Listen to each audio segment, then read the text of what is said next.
So let's get started. I'd like to introduce Diane Belquist. Diane is an education partner with HTRC and is currently an attorney with Joseph Hollander and Kraft, LLC. Diane's experience working for government agencies includes the Kansas Board of Healing Arts, and in her practice, she defends licensed individuals and entities before their respective regulatory boards. Her regulatory defense practice includes appealing application denials, responding in investigations of complaints, and petitioning for judicial review of agency actions, to name a few. Diane joins us today to present on the DEA e-prescription rule, amendments to these rules, and its applications. Now I will turn it over to Diane. It's really, truly an honor to be able to put on this webinar today. So I appreciate the opportunity to be one of the educational partners with HTRC. As you heard from my background, I am a lawyer, and so I do not have the clinical side of the experience, but I'm bringing you the legal perspective. So I always kind of give that caveat. So before we get into the merits and the substance of this webinar, I do need to acknowledge the funding support and partners for HTRC. So huge thanks to each one of those entities for that support. And then I'm going to turn to the objectives of the webinar today. I'm going to cover the DEA's EPCS and what it does, what its existence and the purpose is, and then identify the problem that pre-existed the DEA rule amendment, so that we understand what the rule amendment was attempting to address. And then we'll go into the nitty-gritty as far as what the rule amendment entails and the implementation of that. So for the EPCS, this is implementing the federal law mandate for e-prescribing controlled substances. In federal law, you may have heard of what's termed the Support Act. That's an acronym, but this dates back to 2003, in which the Federal Law Support Act mandates e-prescribing of controlled substances for Medicare Part D prescription plans. And so in order to implement that federal law, the DEA has adopted regulations and legally allows this EPCS process. Again, it's only for the controlled substances, so we're not talking about all e-prescribing of any prescriptions. It's the controlled substances specifically. So the goal with EPCS is to deter what has been difficult to grapple with, but rising prescription drug use in light of the opioid crisis, and then also addressing and trying to minimize fraudulent prescriptions. And so the EPCS has the requirement that the prescriber have a 2 authentication process for logging in.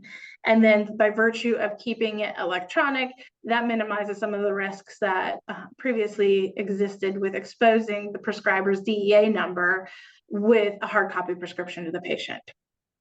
So over 99% of the pharmacies, is the stat that I found, have enabled EPCS. So that allows for the wide adoption of it. And again, the DEA federal law requirement is separate from state requirements that seemingly are trending now towards requiring e-prescriptions as well. So you have the federal requirement here, but then states may also be adopting laws and trending in that direction as well. The benefits that are touted for this process are that it's more accurate, error-free, and understandable.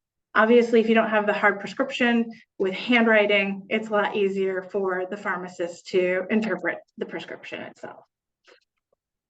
So to give you an example of the problem that predated this rule amendment, this is just an example and a hypothetical here, but what would happen is the prescriber, for instance, would send in an e-prescription to the pharmacy for their patient for cough syrup with codeine, let's say. And if the pharmacy was unable to fill, they would be unable to transfer that prescription. And so it would require the pharmacy and or the patient going back to the prescriber, requesting cancellation of the original prescription and requesting the issuance of a new e-prescription to a new pharmacy. But previously, when it was hard copies, it was really easy for the pharmacist to hand that hard copy back to the patient, and then the patient could proceed to another pharmacy with that. And now with the EPCS, the problem is that you can't just give that prescription back to the patient. So it put a lot of additional burdens upon the patient, necessitating having to get back in touch with the prescribing practitioner and requesting that new prescription. It also led to an increase with potential original prescriptions not being canceled by the original prescriber. And then when that prescribing provider sends in the new prescription, now there's 2 prescriptions there. So it led to potentiality for errors. So the DEA has referred to this former process as taxing on consumers and providers. And I would also add, it was pretty taxing on pharmacists as well. So the DEA amended the rules, and I'm just providing the link there for you to be able to go out. And if you want to look at the entirety of the rule, you can follow that link and you'll see it there. So effective August 28, 2023, the DEA revised its regulation to allow patients to transfer their e-prescriptions for controlled substances to another pharmacy. So the DEA has estimated about $22 million in cost savings with this amendment alone. They literally in the rule went out and said it'll take 14 minutes for the pharmacist to call the doctor. It'll take X minutes from the doctor to coordinate re-prescribing it. So they broke it down to each player's role and an estimation of how many minutes to come up with this cost factor of a savings of $22 million. When the DEA publishes a proposed rule, there's a comment period.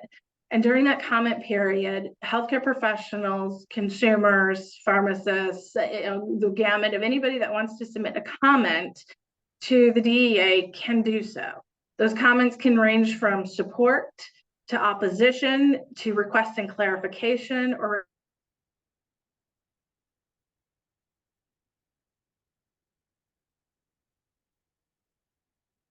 has expressed support for the change.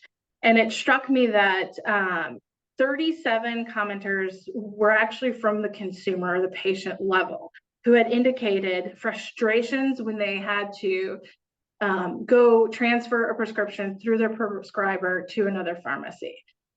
So it's not just exclusive of healthcare frustrations, but the consumers were actually heard through this comment process as well. You're probably well aware of this, but I thought that this was a helpful visual to just reiterate the different levels of schedules. Obviously, schedules can be prescribed in all 50 states, 2 through 6. And again, this is the Support Act is the federal law that requires the e-prescribing for these controlled substances. And then we'll turn to state law a little bit later. Okay, so let's get into the nitty-gritty of the actual rule itself. So it applies to initial fill, and if on that initial prescription there's authorized refills, then it does also include transferring those refills to the transferring pharmacy.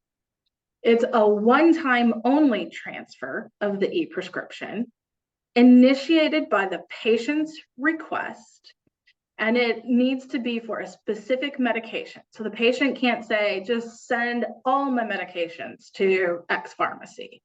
It has to be for one specific medication. And it has to be from one DEA registered pharmacy to another.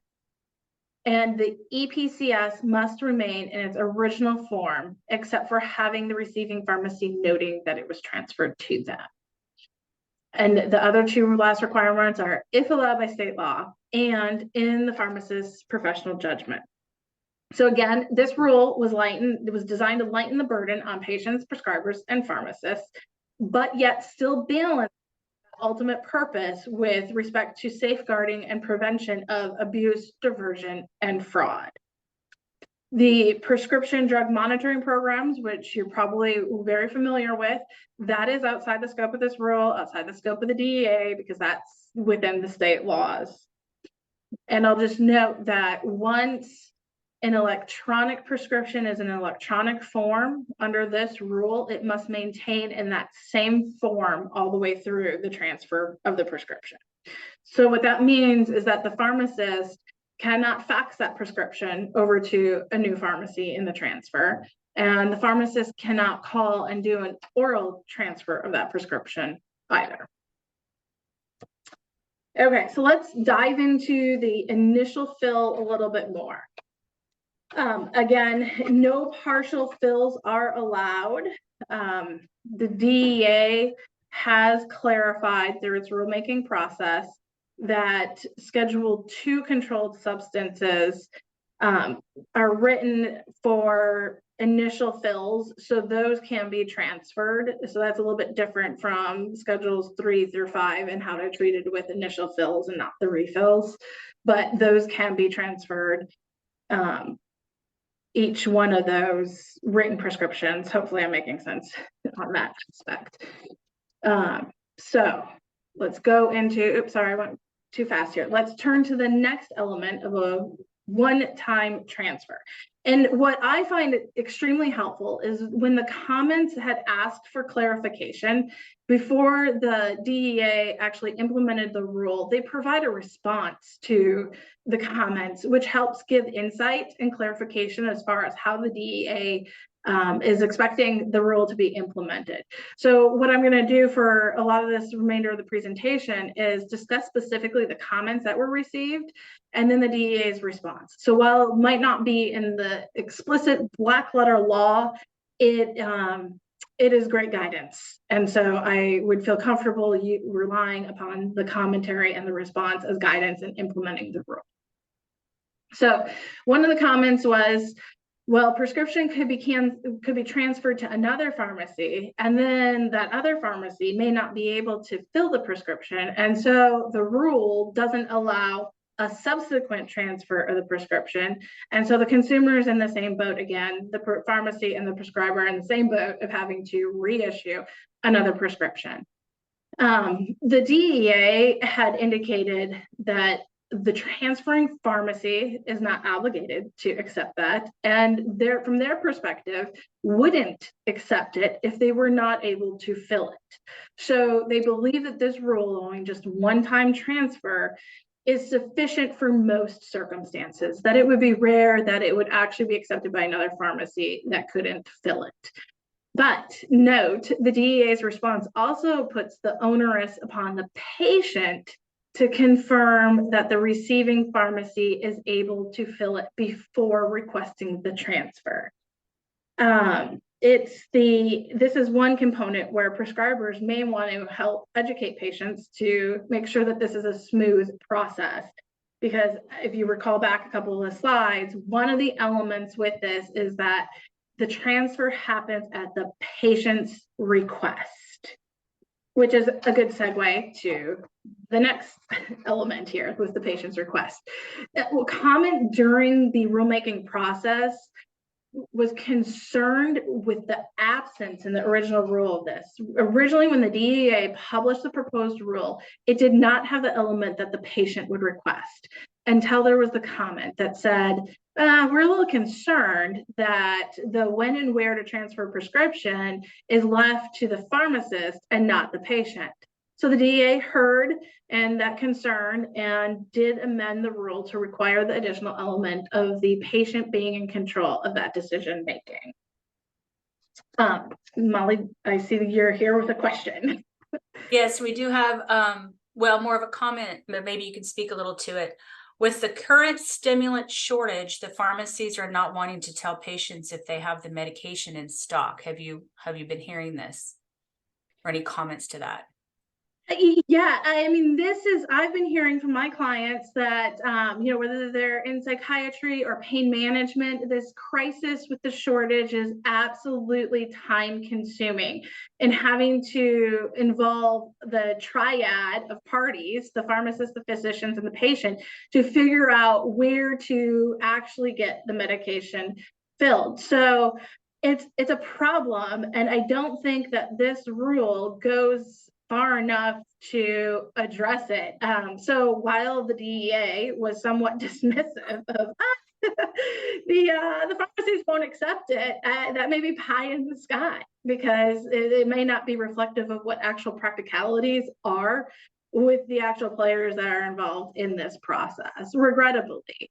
Yeah, because there's reputational risk for the pharmacies. And so, I mean, I get it that they don't want to be perhaps forthcoming as maybe what they should be. But this is what I'm hoping. This is just Diane's editorial, but I'm hoping this modest relaxation of the rule is going to be the front wave for maybe even more relaxation down the road. This rule was in the works probably with the anticipation of the shortage, but it was well in the works before that actually happened. So perhaps the DEA will reflect on what has occurred and been seen through 2020, especially, or 2023, especially, and kind of continuing into this year. And hopefully they can address that further. Maybe to kind of be informative, what is the calendar time for to submit comments to the DEA for them to review? Does it mirror the Centers for Medicare and Medicaid? Is it more ad hoc when they have new rules coming? Do you know of that? Question. I would have to look and confirm the exact time frame. There's definitely a definitive time frame, and I want to say it's either 90 or 120 days, but I can look up the definitive time period. So it's usually a quite substantial amount of time to be able to organize the comments and get them submitted. Okay, that'll be helpful. We can include that in our follow-up email. Yeah, absolutely. Okay, and so the patient is obviously in control, and the concern, I'm sure, from the commenter was making sure that pharmacies aren't transferring it for their own interests or benefits. So the patient isn't just at the discretion and whim of the pharmacist. And just to note before I move on to the next element, a pharmacy that does not have the technical capability of transferring a script, which I think is probably the rare oddity, given that we have the stat of 99% pharmacies being compliant. But if there's a small pharmacy out there that doesn't have the technology capable of transferring it, this law does not obligate them. So they don't have to do that, but it allows for it. And when we're talking about transferring from pharmacy to pharmacy, we are talking about both pharmacies obviously having the appropriate software to transmit the data, because the e-prescribing is a data set. It's a software that allows the data set to be submitted straight from the physician's office to the pharmacy. And so we're not talking, again, about a pharmacist being able to do the phone or fax transfer.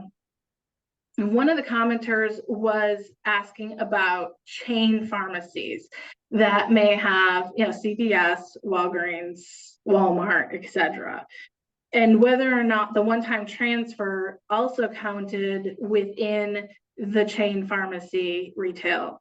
And the DEA made clear that it is applicable to each DEA registered entity. So since each chain store is its own DEA registered entity, even if CVS in Overland Park transfers to CVS in Topeka, that is a one-time transfer. It does count.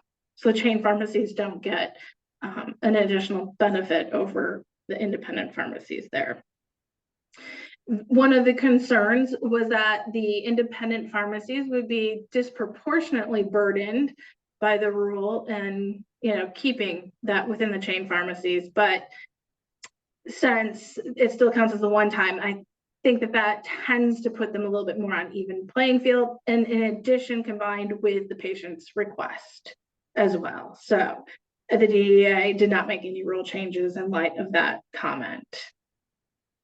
And the DEA did comment that software upgrades for capability are beyond their control and authority. So there was a separate comment, it's not on the slide, but a separate commenter said, with this e-transfer, while it's allowed, in order to accommodate it, it would require substantial capital input into upgrading the software technology. And the DEA said, don't care, beyond our authority, you do it or you don't. They weren't going to change anything within the rule as a result of that concern. Okay, so this is very interesting. This requirement is authorized by state law. So someone had commented that the requirement, if allowed by state law, should be rather unless prohibited by state law, because most state laws don't have a specific authorization on the books. And so it leaves us in this quandary of if the law in a state doesn't explicitly address the authority to transfer the prescription, is that element of the rule technically satisfied? For Kansas, Missouri, and Oklahoma, they don't have any laws that prohibit this, but they don't have laws that expressly authorize it either. So being the legal mindset here, I am entirely sympathetic to this commenter's concern. And the DEA noted, yep, we understand your concern, but nonetheless, they wouldn't change the law to say unless prohibited. I believe that's probably out of deference for the states, in which they prefer the language of if allowable under state law, but it leaves the pharmacies and the prescribers in this little bit of gray zone. Nonetheless, the Kansas Board of Pharmacy has added an FAQ to their website in which it parrots, look, the DEA does not allow pharmacies to transfer via facsimile, verbally, or handwritten, but it has issued a statement that allows pharmacies to do the EPCS prescription transfer. So there's a little bit of comfort there in that statement. And I think as a practical matter, it's being implemented within the states. And at this point, the states would probably have to change the law to prohibit it because the horse is out of the barn, so to speak. So while I would like greater legal clarity, we're obviously not going to get that at this stage from the DEA. So the last element is pharmacist professional judgment. So there was a comment raising concern about holding a pharmacy responsible for filling a transfer prescription that may have been transferred multiple times. I could definitely see that happening just through the inadvertent oversight, and not if the transferring pharmacy or the receiving pharmacy doesn't have the capability of filling it, I could see them not, having transferred on there, noting it on the prescription before it gets sent out to yet another pharmacy. So I think it's a legitimate concern that was raised. The DEA's response was simply, hey, look, this is the law. The pharmacists have the duty to comply with the law, and they shouldn't be filling a prescription that's not compliant with the law. So if a prescription does happen to get transferred to other pharmacies successively, it's not allowed to be filled. So pharmacists are going to have to be on heightened scrutiny for those type of situations. And then I would fully expect the pharmacist that detects it to not fill it. And then again, we're in the same problem as what we were pre-rule amendment with the pharmacist, patient, and provider all trying to figure out how to, cancel the original one and get it to a new pharmacy. And as someone had asked, there's some, significant shortages of certain drugs that make that a very time-consuming process. There's also pharmacist liability for filling and using the professional judgment. This is becoming potentially a hotter topic with some of the national retail pharmacies' policies and procedures and how they're being implemented. So the responsibility lies with the prescriber, obviously, to issue legitimate prescriptions in the usual course of their practice, or if it's authorized research. But there's also this responsibility upon the pharmacist as well to make sure that the controlled substance is the same thing, legitimately authorized in the usual course of professional business or practice. So that can be really hard, and from my perspective at least, for a pharmacist to judge. They don't have the patient encounter. They don't take the patient history. They don't look at all the lab reports or radiology reports, diagnostic reports. And they don't have the full scope of visibility. So they have a prescription. And it can be really difficult because there's family practice physicians that can prescribe a lot of psychiatry meds, or there can be family practice physicians that have a high population of pain management clients.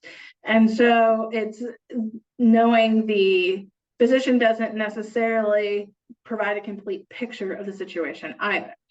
But pharmacists are now kind of tasked with this discernment of where are there red flags for someone's prescribing to suggest that it's not legitimate versus where is it legitimate.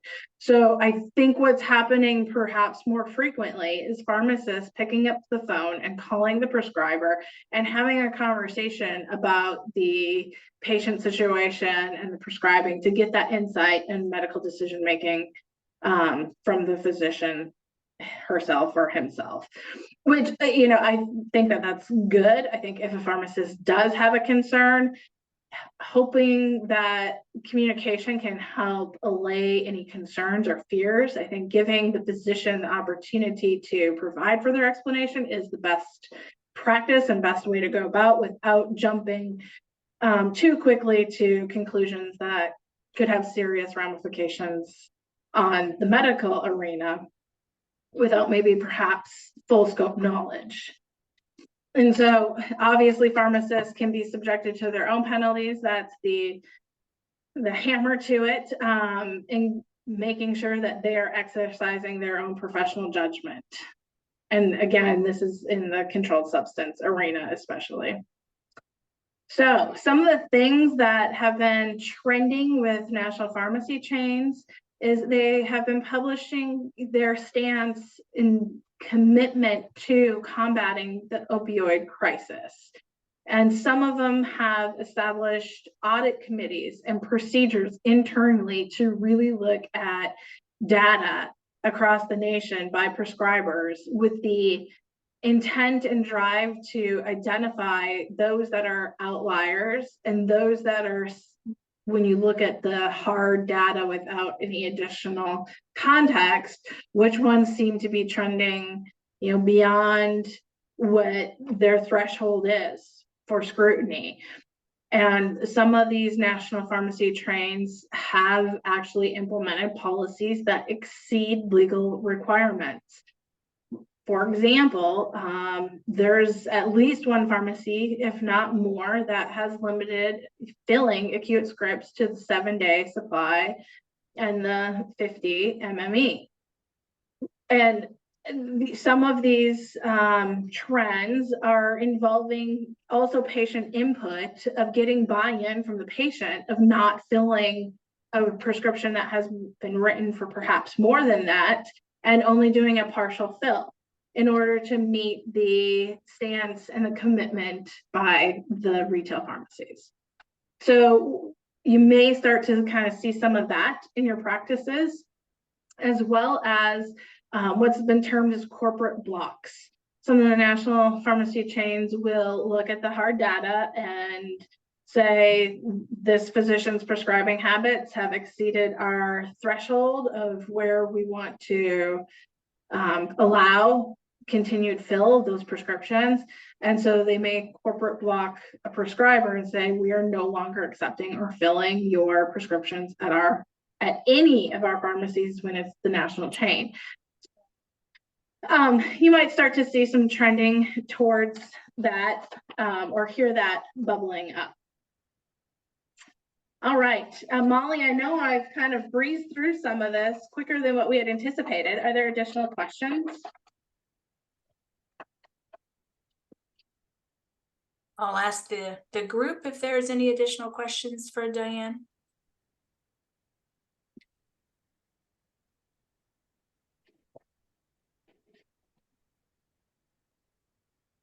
I don't see any. It's clear as mud then, right? Well, we did put the link in the chat, and we will also be sending out the slides along with any follow-up materials, like those dates for comments and things like that. If you don't mind advancing to the next slide. Absolutely. I do want to let everybody know that we have a another webinar next week with Rochelle Marting. We will do a deeper dive into the codes for reimbursements and give some examples of the codes that she went over the last webinar. So some of the social determinants of health, principal illness navigation, some general visits related to telehealth, and the things that have changed since the public health emergency has ended. We also want to share that our National Consortium for Telehealth Resource Centers has a monthly webinar series that you can sign up for. And so be sure to visit that website. We'll include that in our email as well. And then finally, we are partnering with our Telehealth Resource Center, Great Plains up north, to host our second annual partnered conference, Telehealth Everywhere, in Minneapolis on May 21st. So be sure to check that out if you're interested in attending. We have a lot of great stuff that we'll be providing during the conference. And then just kind of a last little reminder, if you do have questions for Diane, you can email us at htrc@kumc.edu, and we can get those replies to you. Diane, we did have a last comment in the chat. For it says, just observations, the chain stores in Southwest Kansas have made no plans to transfer prescriptions, saying it's against their policy regardless of law. Okay, and that's fascinating. I'm really glad that that was shared. And that goes back again to the comment about it's not, no pharmacy is obligated to do it. Which seems a little bit in contrast with at the patient's request. So what I make of it is, well, patients can request it all day long. Pharmacies aren't obligated to comply with the request. So in those situations, then we're back at the process that predates this amendment, where the patient then would have to go back to the prescriber, request cancellation of the original prescription, and then have them send it to the new pharmacy. So yeah, that's fascinating. We're gonna have to see over the course of time how this actually plays out and how it gets implemented across the states. And I think that's why the comment dates and things where patients and clinicians and providers can, ask the DEA, address these concerns or anything that they may have related to those rules that can inform on policy in the future. So that comment period is before they adopt it. So the comment period is closed now that they've adopted this rule. right. And let's anticipate that there's going to be maybe more flexibility by the DEA in the future with future proposed rules. Then that's the time to keep apprised of that process and then submit the comments so that the DEA can at least be aware of the concerns in the field before they adopt the final regulation. Right. Thank you. Well, if there are no other questions, we'll be logging off a little early today. Look for the email follow-up coming shortly. It'll be in a couple of days. We got to get some things wrapped up with the video. And again, if you have any questions, Haley put it in the chat. You can connect with us via email. You can also connect with us on our website. Thank you and have a great day, everybody.